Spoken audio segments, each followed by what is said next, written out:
వల్నబిలిటీ పెరుగుతుంది. అంటే వాళ్ళు వేరే వాళ్ళ వేధింపులకి గురి అవ్వడానికి అండ్ బలహీనులుగా తయారవుతారు.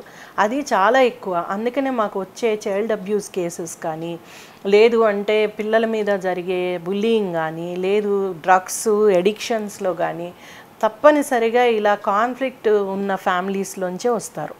అందుకని అంటే అక్కడ వాళ్ళకి సెక్యూరిటీ లేదు, లేకపోతే ఫ్రీడమ్ లేదు, చెప్పుకునే అవకాశం లేదు. లేదు అంటే వాళ్ళు కూడా అక్కడ హెరాస్మెంటు ఇవన్నీ చూస్తున్నారు. ఇది కామన్ అనుకుంటున్నారు. సో ఇలాంటి వాటిల్లో మేము ఎక్కువగా టీనేజ్ పిల్లల్లో, తర్వాత చిన్న పిల్లల్లో అంటే మరీ చిన్న పిల్లల్లో ఏమో అబ్యూస్ చేసేవాళ్ళు వీళ్ళకి ఏదో ఒకటి ప్రేమగా మాట్లాడో వాళ్ళని లోబరుచుకునో చేయడం.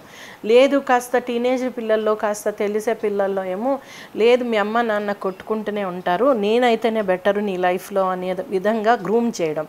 సో ఇలాంటివి జరగడం వలన పాపం చాలామంది పిల్లలు అబ్యూస్ అవుతారు. వాళ్ళకి ముఖ్యంగా తెలిసిన విషయం ఏంటంటే మా అమ్మ నాన్న కొట్టుకుంటారు, వాళ్ళకి ఏం తెలీదు, మమ్మల్ని మా మీద కాన్సన్ట్రేట్ చేయలేరు, మాకు టైం ఇవ్వలేరు, లేదు అంటే మా గురించి పట్టించుకోరు. ఇలాంటివి 80-85% మంది పిల్లల పరిస్థితి. అంటే చాలామంది పిల్లలు తల్లిదండ్రులు ఉన్న అనాథలు అన్నమాట.